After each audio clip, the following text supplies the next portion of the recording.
देखो यार, अगर तुम लोग एईडब्ल्यू के हार्डकोर फैन हो तो ये वीडियो तुम्हारे लिए मस्ट सी होने वाली गए, क्योंकि गाइज ऑस्ट्रेलिया में एईडब्ल्यू के स्टेडियम शो को लेकर टोनी खान का बहुत ही बड़ा स्टेटमेंट आ चुका है। स्कॉट डमोरे की न्यू कंपनी के ऊपर मोरो रोनाल्डो का रिटर्न कंफर्म हो चुका है। लूजा ब्रोज के डब्ल्यूडब्ल्यूई को ज्वाइन करने को लेकर एईडब्ल्यू का बहुत ही बड़ा हिंट आ चुका है। तो गाइज वहीं ब्रायन डेनियल्सन के इंजरी सिचुएशन को लेकर ब्रायन की तरफ से काफी बड़ी अपडेट आ रही है। तो गाइज चलिए बिना किसी देरी के शुरू करते हैं इस वीडियो को। और गाइस सबसे पहले बात करेंगे स्कॉट डमोरे की new wrestling company maple leaf wrestling की। गाइस यहां पर ये बात तो मैं आपको ऑलरेडी बता चुका हूं। टीएनए रेसलिंग के फॉर्मर प्रेसिडेंट स्कॉट डमोरे उनकी खुद की new wrestling company maple leaf wrestling company को स्टार्ट कर रहे गए। और गाइस स्कॉट डमोरे की इस कंपनी का पहला शो वो यहां पर 19 और 20 अक्टूबर के ऊपर करेंगे। और अब यहां पर जब स्कॉट डमोरे की ये कंपनी शुरू हो चुकी है तो गाइस इस कंपनी के ऊपर स्कॉट डमोरे ने काफी सारे बड़े रेसलर्स को एडवर्टाइज कर दिया है, जहां पर स्कॉट डमोरे ने यह कंफर्म किया है कि मैपल रेसलिंग के पहले शो के ऊपर AEW superstar Konosuke Takeshita, NJPW superstar El Phantasmo और डब्ल्यूडब्ल्यूई के फॉर्मर सुपरस्टार जिंदर महल सहित जॉस अलेक्जेंडर और कुसीडा जैसे रेसलर हमें यहां पर मैपल लीफ रेसलिंग के इनॉग्रल शो पर देखने को मिलेंगे। और गाइस यही मैपल लीफ रेसलिंग पर इन बड़े रेसलर्स के अनाउंस होने के बाद स्कॉट डमोरे के लेटेस्ट इंटरव्यू के ऊपर स्कॉट डमोरे ने अब यहां पर यह कंफर्म कर दिया है कि मैपल लीफ रेसलिंग के ऊपर लेजेंडरी रेसलिंग कमेंटेटर मोरो रोनाल्डो आने वाले गए। well, अगर आप लोग डब्ल्यूडब्ल्यूई को अर्ली डेज के ऊपर फॉलो कर चुके हो तो आपको मालूम होगा कि एक टाइम के ऊपर मोरो रोनाल्डो एनएक्सटी और स्मैकडाउन के लिए कमेंट्री किया करते थे। और आज भी काफी सारे लोग मोरो रोनाल्डो को रेसलिंग बिजनेस और एमएमए के अंदर one of the best all time commentator मानते गए। और गाइस वैसे तो मोरो रोनाल्डो डब्ल्यूडब्ल्यूई पर काफी बढ़िया काम कर रहे थे, बट गाइस डब्ल्यूडब्ल्यूई के week to week travel schedule से परेशान होकर मोरो रोनाल्डो ने इवेंचुअली यहां पर डब्ल्यूडब्ल्यूई कंपनी को लीव कर दिया।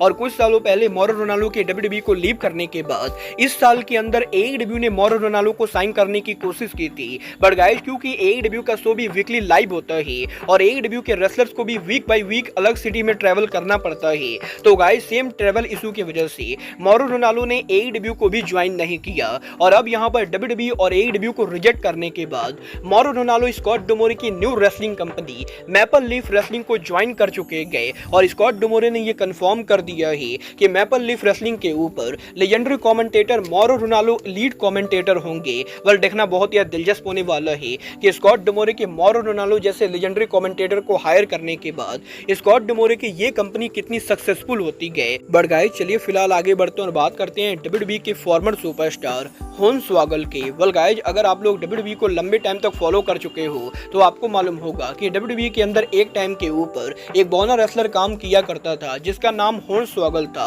और वो डब्ल्यूडब्ल्यूई के अंदर एक टाइम के ऊपर काफी ज्यादा पॉपुलर भी हुए थे। और अब यहाँ पर एईडब्ल्यू के ऑल इन वीकेंड के अंदर डार्बी एलन ने सोशल मीडिया के ऊपर होर्नस्वॉगल के साथ यहाँ पर उनकी पिक्चर को शेयर किया है। और जैसा कि आप देख सकते हो डार्बी एलन करंटली यहाँ पर यूके के अंदर एईडब्ल्यू के ऑल इन वीकेंड में होर्नस्वॉगल के साथ मौजूद है। वेल देखना बहुत ही दिलचस्प होने वाला है कि ऑल इन वीकेंड के अंदर डार्बी एलन के होर्नस्वॉगल के साथ अपीयर होने के बाद क्या एईडब्ल्यू के ऑल इन पेपर व्यू के ऊपर होर्नस्वॉगल किसी कैपेसिटी में इन्वॉल्व होते हैं या नहीं। बट गाइस जहां तक बात रही एईडब्ल्यू के ऑल इन पेपर व्यू की, तो गाइस यहीं अब एईडब्ल्यू के ऑल इन पेपर व्यू के ऊपर द लूचा ब्रोज के स्टेटस को लेकर बहुत ही बड़ी अपडेट आ रही है। वेल अगर आप लोगों ने एईडब्ल्यू के इस हफ्ते कोलिजन का स्पॉइलर नहीं देखा है तो मैं आपको बता दूं एईडब्ल्यू के इस हफ्ते कोलिजन के मेन इवेंट के ऊपर हमें यहां पर एईडब्ल्यू के अंदर ट्रियो चैंपियनशिप के लिए नंबर 1 कंटेंडरशिप मैच देखने को मिलेगा, जहां पर इस मैच के अंदर हमें यहां पर लियो रश, डेरियस मार्टिन एंड डांटे मार्टिन शो के ऊपर बीसीसी और पैक को फेस करते हुए दिखाई देंगे। और इस मैच के अंदर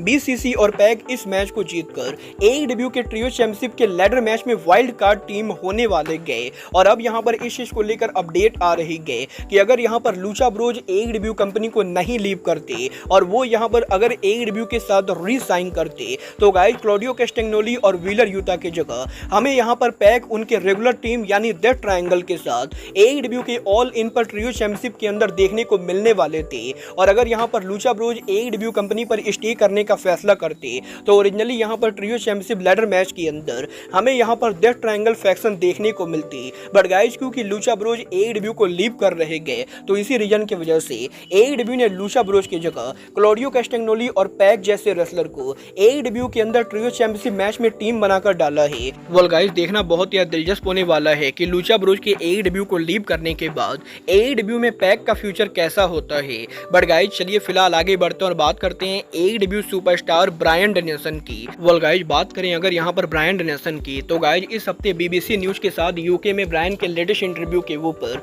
ब्रायन डेनियल्सन ने उनके रेसलिंग करियर को लेकर बात की, जहां पर ब्रायन का ये कहना है कि ब्रायन यहां पर करीबन 25 साल से रेसलिंग बिजनेस के अंदर काम कर रहे गए और ब्रायन यहां पर बिना किसी डाउट के ये बोल सकते गए कि सालों तक ब्रायन डेनियल्सन के काफी सारे इंडीज कंपनी और WWE पर काम करने के बाद भी जब यहां पर 2021 में ब्रायन ने AEW को ज्वाइन किया तो गाइज ब्रायन के करियर का वो यहां पर सबसे बड़ा टर्निंग मोमेंट था, क्योंकि गाइज ब्रायन पर्सनली ये बिलीव करते गए कि पिछले 3 सालों में AEW के अंदर ब्रायन डेनियल्सन ने जितने भी मैचेज रेसल किए हैं वो सभी मैचेज ब्रायन के करियर के अब तक के बेस्ट मैच थे। और AEW में आने से पहले ROH इंडी या WWE के ऊपर ब्रायन ने जितने भी मैचेज को रेसल किए हैं उन सभी मैचेज के मुकाबले ब्रायन को AEW के मैचेज में compete करने में मजा आता है। और गाइड यहाँ पर ब्रायन डेनियल्सन पर्सनली AEW के अंदर AEW के रेसलिंग स्टाइल को काफी ज्यादा पसंद करते गए। और वैसे तो ब्रायन को WWE के अंदर काफी बढ़िया पुश मिला था और WWE के अंदर ब्रायन को काफी बढ़िया बुक किया जाता था, बट पर्सनली ब्रायन डेनियल्सन WWE के रेसलिंग स्टाइल के मुकाबले